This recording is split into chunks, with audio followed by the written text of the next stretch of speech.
बिस्मिल्लाहिर्रहमानिर्रहीम। अस्सलाम वालेकुम students, this is Mohammad Furqan. Again continue the journey of वैक। हम वैक का टॉपिक पढ़ रहे थे और वैक टॉपिक में हमने कॉस्ट ऑफ इक्विटी वगैरह निकालना सीखा था, कांस्टेंट डिविडेंड निकालना सीखा था। फिक्स्ड ग्रोथ का अगर डिविडेंड का मॉडल हो तो उसके अंदर कॉस्ट ऑफ इक्विटी कैसे कंप्यूट की जाती है वो चेक किया था हमने। और फिर अगर ग्रोथ रेट हमें नहीं दिया वो तो हमने दो चीज़ें पढ़ी थी। The one is past dividend patterns and the second one is earning retention model. Sir past dividend pattern का हमने फॉर्मूला भी देख लिया था, इस पर हमने इलस्ट्रेशन भी देख ली थी, किस तरह देख लिया था कि पास्ट डिविडेंड पैटर्न की हिस्ट्री कर दी हुई हो तो हम ग्रोथ रेट कैसे फाइंड आउट करते हैं और फिर अल्टीमेटली कॉस्ट ऑफ इक्विटी कैसे कंप्यूट की जाती है। सर दूसरा तरीका, अगर पास्ट डिविडेंड पैटर्न ना दिया हुआ है, सवाल के अंदर ऐसी इन्फॉर्मेशन ना दी हुई हो कि आप पास्ट डिविडेंड पैटर्न से इन्फॉर्मेशन नहीं निकाल सकते, ग्रोथ रेट फाइंड आउट नहीं कर सकते, तो सेकंड थिंग वाज कि अर्निंग रिटेंशन मॉडल, कि आप यूजिंग अर्निंग रिटेंशन मॉडल आप ग्रोथ रेट फाइंड आउट कर लें और कॉस्ट ऑफ इक्विटी में इसको प्लेस करके कॉस्ट ऑफ इक्विटी कंप्यूट कर लें। Sir earning retention model is very simple model. इसमें क्या है, इसका एक छोटा सा फॉर्मूला है ग्रोथ का, that is B multiply by R E. Sir what is B and what is R E, एक करके देख लेते हैं। Growth is equals to B into R E. B is a retention rate multiply by R E का मतलब है return on equity. Sir what is retention rate? Retention rate का मतलब ये कि कंपनी जितनी भी अर्निंग्स करती है उसमें से पे आउट करने के बाद, डिविडेंड डिस्ट्रीब्यूट करने के बाद उसने रिटेन कितना कर लिया अपने पास ultimately for further investments, for next year investments जो भी है, तो रिटेंशन रेट आपको मिल जाएगा। अगर आप कंपनी ने 100 रुपये कमाए और 20 रुपये डिविडेंड भी दी तो इफेक्टिवली कंपनी ने 20% पे आउट कर दिया, ठीक है, और 80% रिटेन कर लिया। रिटेन का मतलब है कि जो मैंने पे नहीं किया, जो मैंने अल्टीमेटली अपने पास रिटेन अर्निंग के अंदर रिटेन कर लिया कंपनी ने, तो रिटेंशन रेट आपको यहाँ से मिल जाता है। तो रिटेंशन रेट का टेक्निकली दूसरा फॉर्मूला क्या हो गया कि कंपनी ने अगर 1 रुपया कमाया फॉर सपोज और 20% उसमें से डिस्ट्रीब्यूट कर दिया, तो अगर मैं 1 माइनस पे आउट रेशो भी कर दूँ ना तो मुझे रिटेंशन रेट मिल जाएगा। और अगर रिटेंशन रेट मुझे ऐसे भी वर्बली कोई बोल देना कि यार कंपनी ने इस बार 30% डिस्ट्रीब्यूट कर दी अपनी अर्निंग्स को, तो इफेक्टिवली अगर 30% बंदे ने डिस्ट्रीब्यूट कर दी, कंपनी ने 30% डिस्ट्रीब्यूशन कर दी है, तो कंपनी ने इफेक्टिवली रिटेन कितना किया? 70% रिटेन किया। अगर 100% में से 30% में डिस्ट्रीब्यूट कर दूँ शेयर होल्डर्स को तो 70% में रिटेन किया है। तो इसका फॉर्मूला मैथमेटिकली क्या बन जाता है? 1 माइनस पे आउट रेशो। तो सर रिटेंशन रेट क्या बन रहा है आपका इफेक्टिवली यहाँ पे? 1 माइनस पे आउट रेशो। पे आउट रेशो क्या है? D divide by E. Mathematically आप इसको नोट कर सकते हैं कि अगर 100 रुपये की अर्निंग्स है मेरी और मेरे पास 30 रुपये का डिविडेंड मैंने डिस्ट्रीब्यूट कर दिया है, तो 30 डिवाइड बाई 100 जब मैं करूँगा ना तो 30% आ जाएगा। 30% का मतलब उस 100 रुपये की अर्निंग्स का 30% जो है ना वो डिविडेंड डिस्ट्रीब्यूशन में चला गया। तो अगर 30% डिविडेंड डिस्ट्रीब्यूशन में चला गया तो 100 में रह के इतना गया 70%। 70% आपने इफेक्टिवली क्या किया? रिटेन कर लिया। तो रिटेंशन रेट आपका क्या हो गया? 70%। जो भी अर्निंग्स में जो भी मैं रिटेन कर लूँगा that will be my retention rate, और उसको मैं मल्टीप्लाई करूँगा रिटर्न ऑफ इक्विटी तक, तो मेरा क्या आएगा? ग्रोथ रेट आ जाएगा यूजिंग अर्निंग रिटेंशन मॉडल। कि अर्निंग को किस तरह मैं रिटेन कर रहा हूँ, जितनी रिटेंशन रेट मेरा ज़्यादा होगा उतनी मेरी ग्रोथ रेट ज़्यादा होगी, क्योंकि डायरेक्टली प्रोपोर्शनल है। जितनी डेफिनेटली जितना मैं रिटेन ज़्यादा करूँगा तो मेरी डिविडेंड की ग्रोथ, फ्यूचर ग्रोथ ज़्यादा होगी ना। मैं आज अगर ज़्यादा कम दे रहा हूँ डिविडेंड और मैं रिटेन ज़्यादा कर रहा हूँ तो मैं फर्दर इन्वेस्टमेंट्स करूँगा, फर्दर प्रॉफिट्स अर्न करूँगा, फर्दर प्रॉफिट्स अर्न करके मैं क्या करूँगा? फर्दर अर्निंग से मैं फर्दर डिविडेंड दूंगा, मेरी ग्रोथ रेट ज़्यादा हो जाएगी डिविडेंड के अंदर। इस मैथमेटिकली फॉर्मूले में भी चीज़ प्रूव हो रही है और लॉजिकली भी ये चीज़ प्रूव है कि अगर आज आप रिटेन ज़्यादा कर रहे हैं तो कल आप बड़े प्रोजेक्ट्स में लगा के उसकी डिविडेंड ग्रो कराएंगे शेयर होल्डर्स का।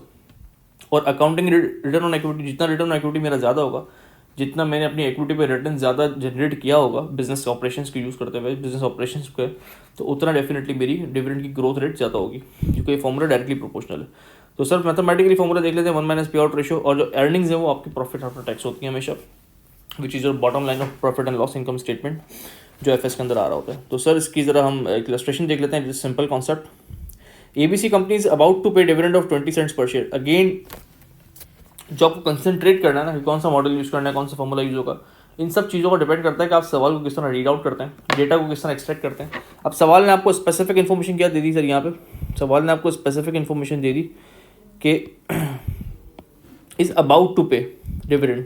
अबाउट टू पे का मतलब मैं पे करने वाला हूँ, अनाउंस हो चुका है, एंटाइटलमेंट आ चुकी है, इसका मतलब जो मेरी शेयर प्राइस, अब उससे मुझे कनेक्शन क्या मिलेगा? जो मेरी शेयर प्राइस सवाल के अंदर दी हुई होगी ना, it must be come share price, इसके अंदर डिविडेंड इंक्लूडेड होगा। और मुझे फॉर्मूले के लिए हमेशा एक्स चाहिए होता है, इसका मतलब जो डिविडेंड मैं देने वाला हूँ मुझे उस शेयर प्राइस से माइनस करना होगा। ये मेरे माइंड मुझे कहना चाहिए उस वक्त, अगर मेरे कॉन्सेप्ट क्लियर है तो sir is about to pay a dividend of 20 cents per share दिया हुआ है सब कुछ, और हर चीज़ को मुझे जब पर शेयर पे रखना है। The share price is 200 cents, इसका मतलब $2।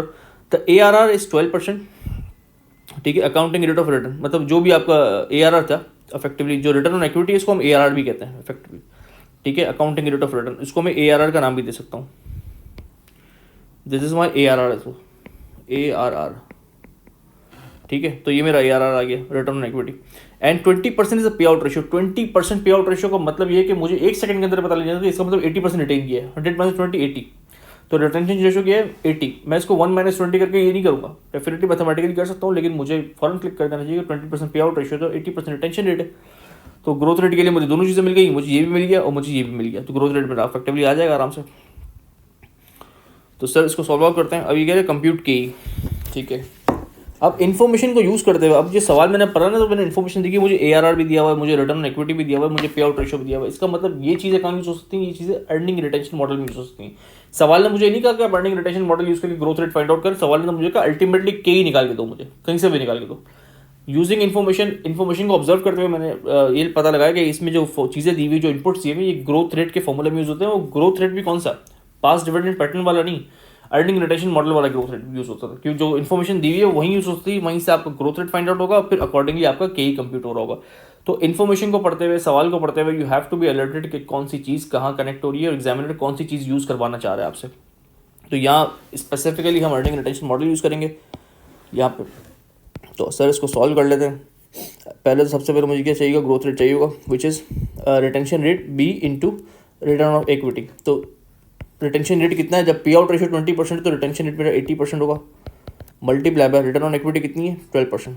तो सर ये कितना आ गया, growth rate is equals to this is 9.6%।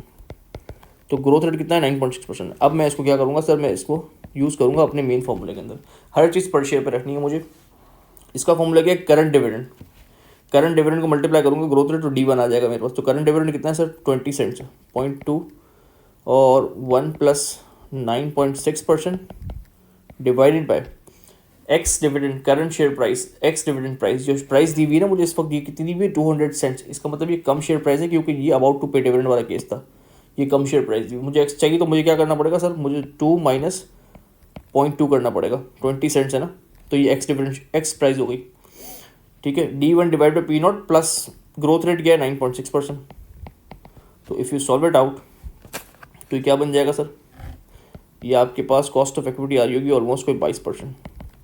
Simple mathematics अगर इसको सॉल्व करें हम, तो 22% आ रही होगी। तो this is how we have solve out the growth rate. अगर आपके पास पास्ट डिविडेंड पैटर्न नहीं दिया हुआ, जो भी इन्फॉर्मेशन दी हुई है उस इन्फॉर्मेशन को आपको कनेक्ट करना है, किस फॉर्मूले में यूज होगी, और उस फॉर्मूले के अकॉर्डिंगली फिर हम कैसे कॉस्ट ऑफ इक्विटी यूज़ कर रहे होंगे, किस तरह कंपेयर कर रहे होंगे।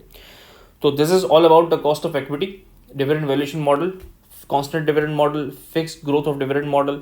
ग्रोथ के अंदर अगर ग्रोथ रेट नहीं दिया हुआ तो हमने किस तरह पास्ट डिविडेंड पैटर्न यूज़ किया, फिर हमने अर्निंग रिटेंशन मॉडल यूज़ करना सीखा। उन दोनों तरीकों से हमने ग्रोथ रेट फाइंड आउट किया। उस ग्रोथ रेट फाइंड आउट करने के बाद हमने ग्रोथ रेट के फिक्स्ड ग्रोथ डिविडेंड के मॉडल का फॉर्मूला यूज़ करते हुए के निकाला। तो I hope you are all clear on this. अगर कोई चीज़ इसमें क्लियरिटी ना हो, कोई चीज़ आपको समझ ना आ रही हो, तो डेफिनेटली आप ग्रुप पे पोस्ट करें।